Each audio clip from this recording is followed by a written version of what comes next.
This is the Eat Well, Think Well, Live Well podcast. I'm your host, Lisa Salisbury, and this is episode 48, Vanity versus Health, How It Impacts Your Exercise Routine as You Age with Steve Washuta. This was a fantastic conversation. I was on Steve's podcast in May, and we wanted to do a podcast swap, and he is so knowledgeable. Like he says, over 30,000 hours of experience in the gym as a personal trainer with several certifications. He's going to really talk us through how we want to construct our exercise routines right now in your 20s, your 30s, your 40s for longevity. You guys know this is important to me, living long, living to 100, and making that health span match your lifespan. So we want to be able to have function all the way through the end of our lives, and exercising properly now is really, really key to do that. So you're going to hear how we want to pull back on some aspects and emphasize others. And Steve will really walk us through some of the ideal things we can do. And near the end, we're going to even talk about an ideal schedule. Whether you are currently exercising or you are new to exercise, this is going to be fabulous information for you. Okay, so let's go. Welcome to Eat Well, Think Well, Live Well, the podcast for women who want to lose weight but are tired of counting and calculating all the food. I'm your host, Lisa Salisbury. I'm a certified health and weight loss coach and life coach, and most importantly, a recovered chronic dieter. I'll teach you to figure out why you are eating when you aren't hungry instead of worrying so much about what you are eating. Welcome back to the Eat Well, Think Well, Live Well podcast. I have Steve Washuta here with me today, and I'm going to let him introduce himself first, and then we'll jump into our conversation. So give us a little rundown of what you do and who you help. Certainly. First, Lisa, thank you so much for having me on. I'm excited to talk to you. I had you on my podcast, and I'm sure we'll both be sharing that content in both directions here. But I'm a personal trainer by trade with about 30,000 hours experience. I have a ton of certifications, corrective exercise specialist, 3 different TRX certifications, have a background in Pilates, you name it, I've done it in the fitness industry. Now I sort of focus on helping young fitness professionals, personal trainers better their business. I wrote a book called Fitness Business 101, What the Certifications Don't Teach You, to kind of let young fitness professionals understand that there's a lot more than just getting a certification. You have to really understand what I consider client relations, which I know you're big on, how to work with people individually, kind of assess them and what they need, and understand the mental and psychological side to help people get to their goals is very important. And then on a day-to-day basis, I'd say I help the general population get healthier. If you're somebody who has a very specific goal, I typically don't work with you. I'm looking for people who are looking for long-term health and wellness. How do I make myself a little bit healthier every day? I have principles that I abide by, but I don't have an ideology. I'm not someone that says, you have to do CrossFit, you have to lift heavy, you have to go running. I need you to adhere to the program. So I'm going to assess you individually and then build that program around you. Yeah, for sure. Bioindividuality, it's with exercise as well as with food and nutrition. I always say the best nutritional study you will ever read is your own food journal, because you can learn way more from that about nutrition that works for you than you can by reading any other study. Yeah. So, touche. Also, think about adherence, right? So let's go ahead and say, you know, what's best for you is whatever, to eat more vegetables. But for whatever reason, you can't really control your taste buds. You hate the taste of 3 or 4 different vegetables. Then you find other vegetables to eat, right? You can't force yourself to do the things that you know for a fact you're never going to do. You have to adhere to that plan. So both in the nutrition world and the fitness world, we have to find things that our clients are actually going to stick to, because if they don't stick to them, they're not going to work. Yeah. Yeah. No, it doesn't matter what exercise is the best for you if you hate it and you don't want to do it ever. Yeah. I mean, I do have an episode of, easy doesn't make you better. We still have to do the hard things. I agree. Yeah. It's uncomfortable to go to failure on a lift, but it's enjoyable enough for me that I keep going back to lifting. So exactly. You shouldn't dread it every day. And just food and fitness have so many things in common. There's going to be some things on your plate or some things throughout your day you eat that aren't as exciting as other things. That's normal. And there's going to be some fitness routines you do where they're your absolute favorite. And some are a little bit more torturous to use Yeah. a not great adjective, and they're more difficult. And you need that balance. You need to challenge yourself sometimes, maybe when you're at full energy, but maybe one day, Lisa only gets 4 hours of sleep, and she didn't get to eat the food that she wanted to that day, and she still wants to do a workout. Well, then maybe she just goes on a 2 mile walk because she doesn't have the energy that day. There's still things to do. It doesn't always have to Hmm. be pushing yourself to the extreme. Yeah. Yeah. A lot of times when we talk about weight loss and changing your body, exercising, especially lifting weights, tends to be about body recomposition. It always kind of comes back to, well, is it just about the way you look? And this is one of the things we wanted to talk about today is how does vanity play a role here? Is working out for vanity always a bad thing? And I've struggled with this on and off with my profession, is saying like promoting weight loss, which I mean that's what I coach. So essentially that is what I'm promoting. And I talk about the health of it. I talk about the idea of being able to move around. I love my one client who's just like, I just get up now, like without making a noise. Like I love that. He's just I just like get up out of a chair. And just clients that have told me like I can get up off the floor now without trouble. Like that's the main reason why a lot of my clients come to me is for function. But I have had several that have come for what they probably would consider vanity. I just want to look better. And I'm all in on either one because I think it's fun to look better naked. And I don't think that is a bad thing, but tell me how how this works for you and why this probably is the bigger motivator for a lot of people. Sure. First, preemptively, I want to say I'm not like holier than thou. I look in the mirror. I'm worried about what I look like, Yeah. and there's a reason why there's mirrors in weight rooms. People do want to see what they look like. Vanity is what I consider a positive gateway drug into fitness and health. So maybe it's a Mm. 16-year-old boy who wants to get the girl next door and thinks he needs a bigger chest and bigger arms and decides to go to the weight room. Maybe it's a 19-year-old girl who's in college and sees all these guys around her she's interested in, maybe wants to, she feels like she wants to tone up or something, right? These are fine. These are normal things to be somewhat concerned with your vanity. It's sort of from a biological evolutionary standpoint, it makes sense. But what I warn people is there's a line of diminishing returns. There are a lot of exercise that long term could be doing damage, let's say, to joints and ligaments, and not necessarily the healthiest thing that you could possibly do. And people, when they're only focused on vanity, don't focus on their long term health. I compare it to money. So ultimately, what do you want with your money? Of course, you want to make money now and spend it, but you want to save for retirement because Mm. having money into old age matters. Well, you also want to save your body into old age. So if you're burning through your money too fast, or in my case, if you're wearing down joints and ligaments and you're pushing your body too hard at a young age, you're going to deal with that later on in life. You're not saving your body later on. So there are more proper ways to work out for overall health and wellness. That's being concerned with flexibility and mobility and making sure you're not doing too much high intensity, and making sure it's not just vanity based, asking yourself, taking a step back and saying, is this making me feel better? Does this exercise, do I actually feel great doing this? And there's the other side of this. There's some people who get a high from working out, and that's all they're chasing is the high.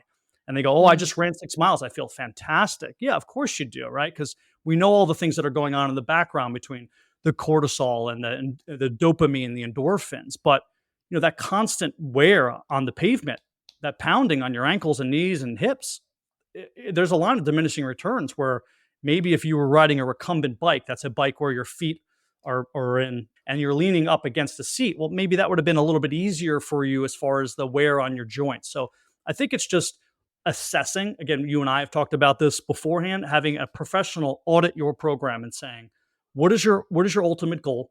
If it is health and wellness, if it's not just getting on stage, we can't just worry about you and how you look. We also have to think about your long-term health and build a plan accordingly to make sure that we're not overdoing it. I think the other aspect of the vanity here in how we look is people often think that, well, I want to lose weight, so I'm going to exercise, and they disregard the amount of effect that their nutrition has. And they think, well, if I just exercise enough, that's how I'm going to lose weight. And I just think the reasons for exercise are vast, and very, very, very few of them is for weight loss.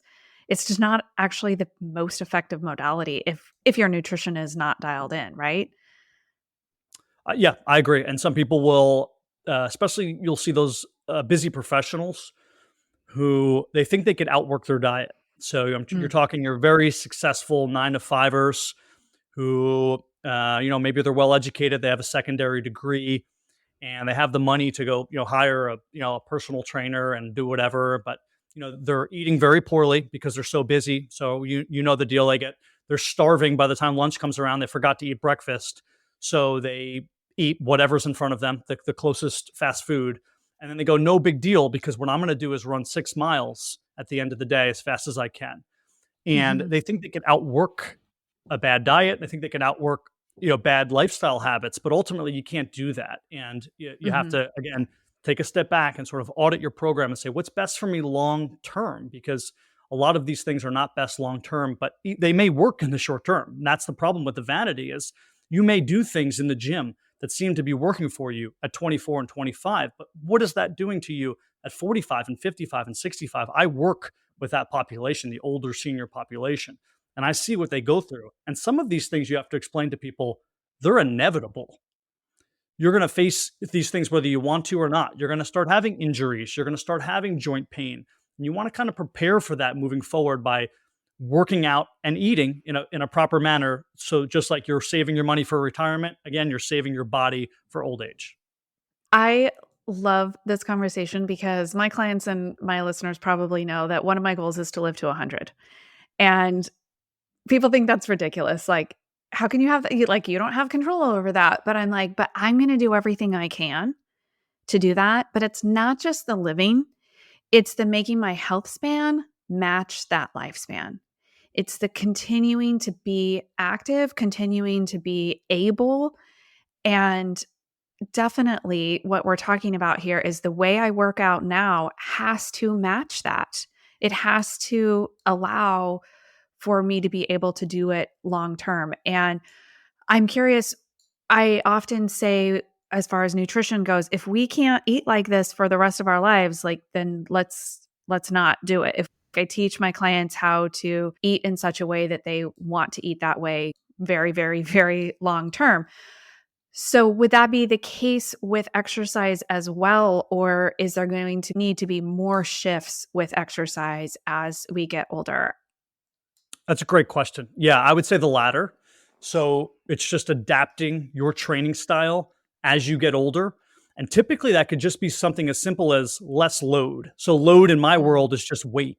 So maybe you're doing things like squats and lunges and chest presses and shoulder presses with heavier weights, doing low rep ranges, 6 to 8 rep ranges, because your goal is to build muscle. But as you get older, that sort of has to change. It has to be more about the efficiency of the motion. I always say you should become a better exerciser. Your form should look better. It should look smoother. When I look at you from afar, I should know that Lisa has done 1,000 of these things, 10,000 of these things, and it's about the mobility of the joints, and it's not about just increasing load and weight. And that's typically what happens from, let's say, the vanity perspective or from a strength perspective in the weight room, right? People have number goals they're trying to reach. Hey, I deadlifted this weight. Hey, I benched this weight. I want to go to a heavier weight. Hey, I ran 4 miles at this time. I want to run 4 miles in 30 seconds less, right? There's always this sort of competitive nature that we have to look at numbers and beat those numbers. But at some point, you have to say, I need to dial back that competitive nature, focus on my form, and focus on just getting to the gym, doing something I enjoy, moving around, and knowing that this is helping my overall health and wellness. It doesn't have to be so competitive and dialed in. Hmm. Yeah. So let's talk about just the idea of exercising for our overall health. So we've got people that don't exercise at all. So we need to know where to start. Mhm. And I have had clients who I would consider over exercisers, people that are, waking up at 4 or 5 in the morning to get that exercise in and, and not just one thing, but several things, a cardio and a weightlifting workout every single day. I've had clients like that. So from every, aspect, what do people need to understand about exercise and their overall health? I'll start in reverse here.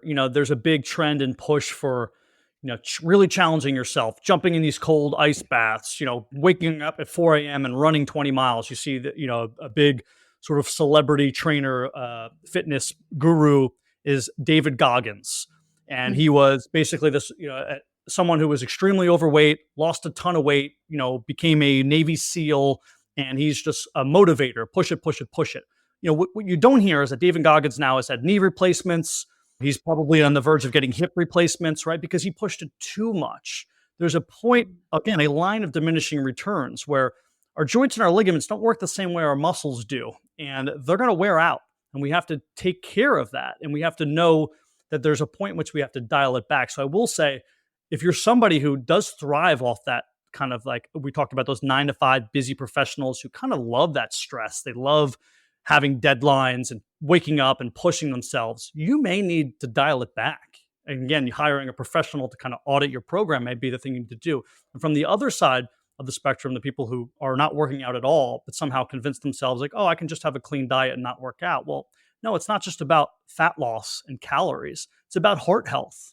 It's about maintaining strong bones. You can't just do these things with food, right? Our muscles pull on those bones, which in turn make them stronger. So you need the weightlifting, you need the weights to push you, right? Especially as we see when women get closer to their mid 50s, there's such a high percentage who have, osteopenia, which leads to osteoporosis. And how do we battle that? Well, it's much easier to start before we get that. That's the first thing you want to do. You don't want to get it in the first place. You want to start lifting in your 30s and 40s so that you can stave that off. But if you already do have that, you're going to have to start working out with a professional to make sure that it doesn't get worse. And I think that's, we can't lie to ourselves. It's needed. And if you struggle with it, it's not going 0 to 60, just like in the nutrition world. I'm sure Lisa wouldn't start someone off to say, hey, listen, we're going to totally revamp everything you do. And all you're going to do is eat, 1,500 calories of broccoli and grilled chicken. No, she makes small changes and works your way up until you feel comfortable. And then she adds something in once you've sort of mastered that change. And that's the same thing in the fitness world. Maybe it's 1 day a week at first. And then once that's easy, maybe it's 2 days, and so on and so forth. You don't have to become a master at it right away. You just have to start. I'm sure you've heard the saying, we don't stop moving because we get old. We get old because we stop moving. Yeah. Yeah. I love it. It's the truth.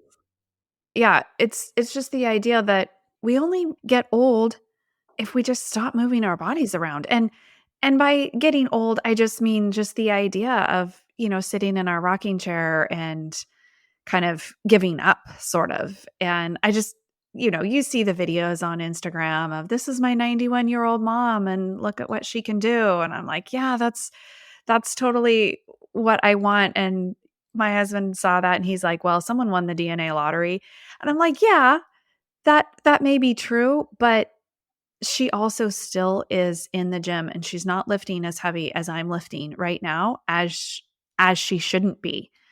Right. And so it's just that dialing back on the weights that she is lifting, and yet still she's challenging herself and really been able to stay young. And I don't know how many people are out there like her because, like we've said, you have the world open to you when you're looking at social media.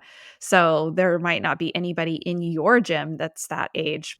My sister tells me about the woman that is almost 80 that rides her bike to her gym and then does the bar class, the same bar class my sister does, and then rides her bike home. And she's like, she's amazing. So we all want to be that. We see those people that are so functional in their older life. So for those that are in their 30s and 40s right now, I think it's probably my typical listener, maybe 50s. What would the ideal, if we were just like, generally speaking, a person who doesn't have current injuries, right? Obviously, everybody is different, but what would be kind of that ideal workout routine for the week? Sure. For me, it's about, there's different planes of motion. I'll try not to be too technical here. There's different planes of motion, and there's different, I call them the 7 central movements. And for me, it's important to move in all of these directions and do these things. And most people know these: a squat, a lunge, a plank. And then we have push and pull. A push movement would be something like a push-up. A pull movement would be something like a pull-up. Now, most people can't do pull-ups, so you could do back rows, which is pulling dumbbells towards your rib cage, squeezing your shoulder blades together. That works for back muscles. Or like a lat pull down. Would that be a pull? Exactly. A lat pull down. And then you have rotational movements, right? Something where you're moving what we call through the spine, to the thoracic spine, the mid part of your spine. Moving in all those directions is very important because it activates all these different muscle groups. And also from a joint perspective, like your hips and your shoulders are built in ball and socket, which means they move around in a circular fashion. So we want to move around our joints in all planes of motion. So what's really important is that we don't just go to the gym, sit on a machine, push it forward, push it backwards, right? Or lift up a weight straight up to our arm and leave it down. We want to make sure that we're also thinking about our joints and how they move and move in different planes of motion. I think that's really important. So I love something like the TRX suspension trainer, which really helps you do that, right? Other forms of resistance training like cable machines, which are great. The traditional Olympic weightlifting movements, let's say like a deadlift or these things where you're using a straight barbell, you're talking about people who spend their whole life perfecting this form. And then, other people just go in the gym and they assume they can go do it. And it's, the risk reward from what it's doing to you, to your potential for injury, to me, is just not worth it most of the time. Now, if you lighten the load, like we talked about, focus more on your form, that's great. You have to build efficiency in the motions. And how you do that is forget about the weight, focus on doing the form properly. That's what I would say first, to build sort of the infrastructure, right, of your body, the architecture of your body, and then you could start to add weight and do things. But ultimately, yes, I would really focus on those different movements. You're squatting at certain points, you're lunging, you're doing a pushing exercise, you're doing a pulling exercise, you're doing a rotation exercise. If you're moving in all of those planes of motion and all those exercises, typically you're hitting all those muscle groups. The tool in which you use is just that. It's just that. It's a tool in which you use to get your body there, right? To help those muscles contract. Your body is the ultimate tool. Mm-hmm. All of these different fitness toys, whether you're using a band or a slam ball or a weights or a barbell, they're just assisting in it. It's more about the motion that your body's moving through. I tend to pick up different things just for interest, just to keep choose a different, sometimes a slam ball and sometimes a band and sometimes dumbbells, just because it keeps it more interesting. Well, it also challenges your body more. So ultimately, you can do the same exact movement. Let's take a shoulder press, which is, for those who don't know, it's, let's say I'm holding a ball underneath my chin and I'm pressing that ball straight into the air. If I do that with a ball, that's not the same as if I do that with two individual weights. Mm-hmm. That's also not the same as if I do that with a straight barbell. Why? Well, I have different smaller stabilizer muscles that are all firing dependent upon small things. Like in a ball, you're not squeezing the ball because you can't. So my palm is open, which means I'm not working my forearms. In a bar, I'm gripping it this way. In dumbbells, I might be gripping it this way. Even small things like that challenge your body in different ways. And the more we can challenge our body and make it less efficient, I know that sounds sort of counterintuitive, the harder our body is working. So for anybody who's perfected something, right, whether you're a swimmer or a runner, or maybe there's a weight room technique you've perfected, it's so easy for you now, right? When you do the motion, your body sends signals up to your brain, afferent neurons come back from your brain back to your body, and you can do that with no problem because you've done them thousands of times. But when you try something new, whatever that is, you're a little bit shaky and wobbly. And that also in turn burns more calories because your body's working harder to try to work through that new process and learn that new process. So it's also an advantage to doing new things and trying new ways, like you just talked about, Lisa. The other thing too I notice is when you say like overhead press, that kind of bothers my shoulders. And I've learned that I can actually do a landmine press though.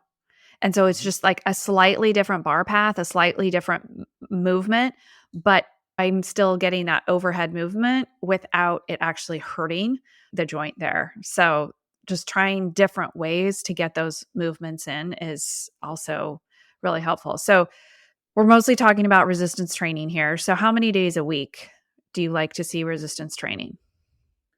It always depends on goals, but Mhm. I think 3 days a week is more than enough of resistance training. If you're working in that 45 minute to an hour, I think 3 days a week is more than enough. Now, that doesn't mean you can't do anything else on the other days.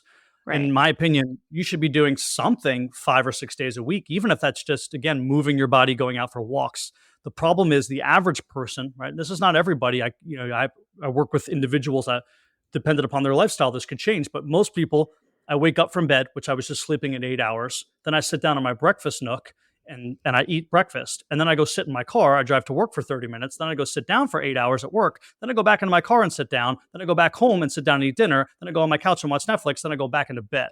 So that whole day, you've been sitting down or laying Mhm. down, right? So there wasn't a Mhm. lot of movement or action in that average person's day. So I'd say do something, whether that's go for a 2 mile walk, hop on the treadmill, the elliptical, ride a bike, do something. But resistance training, weights wise, I think 3 days a week is more than enough. If you're, let's say, a woman between the ages of 35 and 60, and you're trying to stave off osteopenia and osteoporosis.